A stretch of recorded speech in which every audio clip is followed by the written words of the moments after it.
this is Dominique Wilkins. Hey, this is Sean Kemp. This is Gary Payton. Hey, this is Pau Gasol. NBA fans, what's up? This is Vince Carter here. Hey, what's up? This is Matt Barnes. If you're an old school NBA fan like I am, make sure you check out the Basketball Time Machine with my man Sean David. Hey folks, how's it going? Welcome back to the Basketball Time Machine. My name is Sean David. I hope you're ready for your weekly dose of old school NBA basketball. In today's episode, I want to take a look at what NBA legends have to say about Jamal Crawford. Now, if you follow my show on a regular basis, then you know that I don't cover too much new school NBA, but there are a handful of players that I really enjoy, and Jamal Crawford obviously being one of them. But before we dive into today's episode, I want to ask you guys for a small favor. Please subscribe to the channel and like the video if you enjoy the content. All right, enough said. Let's get right into it.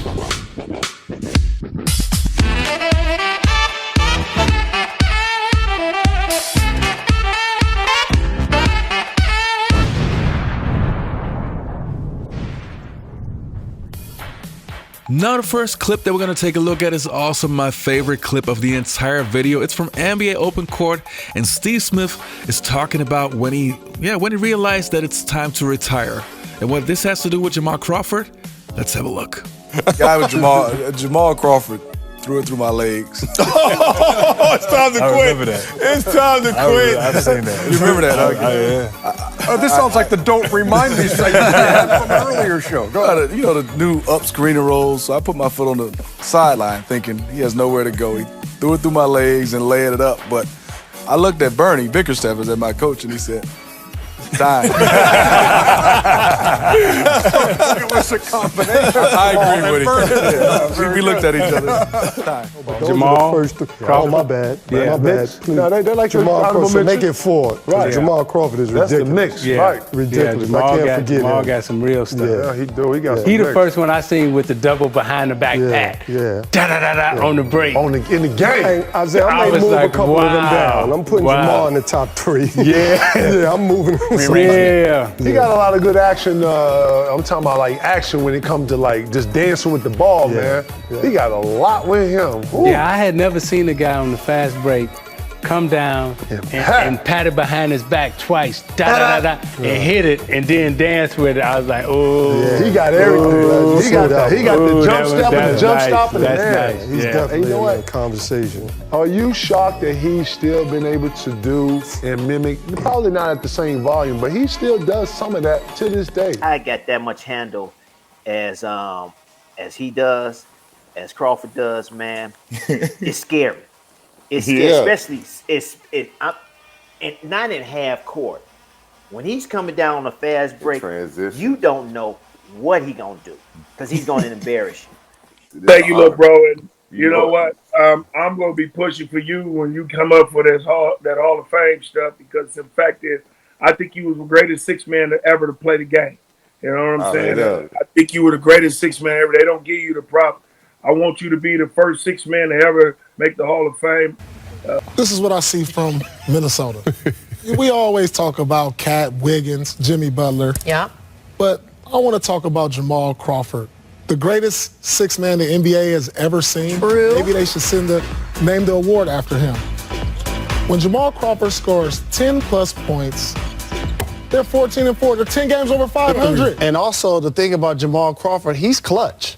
And a lot of times they run isolations for Jimmy Butler late in the game. You got to find ways to get players like that into action that can make a Now play. the next clips that we're going to take a look at are from new players talking about who had the best handles in the NBA.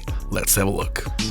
Jamal Crawford has the greatest signature move of all time, the shake and bake. Jamal Crawford, probably his behind the back pro hop. Here comes Crawford in transition. Behind the back, and the finger roll. What a move by Jamal Crawford. I like Jamal Crawford's double behind the back. Where he goes behind the back twice. I don't think it really got a word, but it's like a double hop. He goes behind one way and hops back the other way. It's legit. were must-see TV. You know, you were one of the guys that the other team would be on the bench, and, you know, we wouldn't care what type of faces we made when you crossed someone over. Now the next clips that we're going to take a look at are from about a year ago when Jamal Crawford hadn't retired yet, and there were many guys like myself wondering why he's not back in the NBA since he had like 51 points in his last NBA game. And before we go to the clips, I just want to say one thing. This is exactly a problem, or one of the problems that I have with modern day NBA. Experience doesn't get the credit that it's supposed to get. And if you have a player that has been in the NBA for like 19 seasons or whatever and has so much experience, you've got to have at least a couple of guys who share the knowledge with the young ones. But apparently this doesn't happen in the modern day of NBA. Anyway, so let's take a look at some of the clips. Hey, yes, listen, I was wondering what took so damn long for somebody to sign this man. Just like you said, it was 365 days ago where he gave these people a 50-piece wing dinner with the Phoenix Suns. I don't know, yes, he's 40 years old, but one thing about Jamal Crawford, you could drop him anywhere in America and he's gonna get buckets. That's what he do. He's a walking bucket. Reminds me of that old school that used to go to the park. They used to come to the park and have that 40 in his hand with his cigarette in his mouth, and he used to put his 40 by the goal and come out and give us that work. And we used to be like, how can he do it? Some people naturally just could play the game of basketball. And Jamal Crawford is one of them. He's just a walking bucket, and I'm pretty sure he's going to make the best of this opportunity. And I'm rooting for him, I mean. It's not super unusual for a 39-year-old to not be in the league. The man had 51 in his last game. The last time we saw him, he had 51 points. That's absolutely crazy. Like right now, he scores better than a lot of these guys that are coming off the bench. I mean, Orlando Magic, we need some help down there in Orlando coming off our bench. You see, Vucevic is out for a month. Vuce is out. You know, Aaron Gordon twisted his ankle last night. You know, we really need some firepower coming off our bench if we want to be a playoff team. I mean, Jamal Crawford is sitting out there. I was going to say, you know, he's in warm weather. Come on. Oh, that's right. The joints would move easily. The joints would move easily. I feel like there's so many teams, or at least I can think of 5 teams where we say, God, they could use a little more spacing, right? And not just teams that aren't going anywhere. We've seen the model for this, right? David West, Gary Payton. We've seen guys who've come on, Mitch Richmond, come on to teams that are trying to go somewhere. And these guys have been okay with being end-of-the-bench guys, having DMPs, getting games they don't get in. But here's the thing. But when you need a little shooting and a little injection. He still can play. I'm not saying he wouldn't he's a see great the floor. teammate. I'm just saying that he's a great teammate. Beloved. He would be okay with not seeing the floor. I hear guys say, like, oh, you can't put Jamal Crawford on the end of the bench. But guess what? Jamal Crawford is a pro. He's 39 years old, to your point. Don't bring him in then. Don't bring him in. If you don't bring him onto the floor. But bring him into the team. No, don't bring him in just to be a veteran. No, he still can play.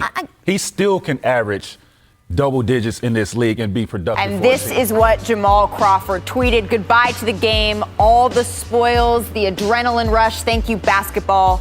I owe you everything. Richard Jefferson, what stands out to you most about Jamal's career? Sometimes we focus on runs like Steph Curry and him getting the three-point, thing, and then, LeBron James and passing Karl Malone in the chase. But you forget about these amazing players that have been entertaining fans for literally 2 decades. Jamal Crawford is one of the most special, one of the most unique players that this game has seen. If you look at what he was able to do, a top 10 pick, having an amazing career. When you talk about 6th man of the year, there were people that were like, hey, this is everything that a 6th man is supposed to be. So from the bottom of my heart, a person that competed against them, I just want to say, one, congratulations on retirement, but also congratulations on an amazing career to Jamal Crawford. Well, you called him the Hooper's Hooper, right? Yeah, you just love to watch everybody's him play. Hooper, every Hooper's favorite Hooper. Yeah, every he's Hooper's favorite He's one of those dudes that young guys, old guys, we all love to see his highlights. It's been over a year since Jamal Crawford last played in an NBA game, despite the fact that he dropped 51 points that night. That's going to change as the Nets have agreed to sign him as a replacement player in the bubble, league sources told our Malika Andrews. This, of course, inspired us to cook up his top plays. Take a look. Crawford at distance. Wes Matthews, I would turn right to the referee and say, did he not carry that ball? Was that not illegal? I hope. I wish. 47-38. Utah to 40% shooting for the game.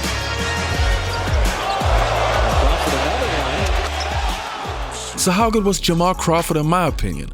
Well, as you probably know, I'm not the biggest fan of the modern day NBA, but Jamal Crawford was always a player that I really, really enjoyed watching. And not only because of his incredible offensive skill set and all the crazy moves he had, but I loved the way how he approached the game. You could really see that he was playing with passion, a lot of love for the game, and he had this killer mentality. He wanted to destroy you, he wanted to embarrass you, and that is a quality that is missing in today's NBA. So this is something that I really enjoyed about him. And in my opinion, I think he's probably the best sixth man of all time. A guy who probably should have been a starter on almost every team he played on, but he had his ego checked. He had always the team in mind and embraced his role. And this is something that not every player could do. So this is something where I really give Jamal Crawford a lot of credit for.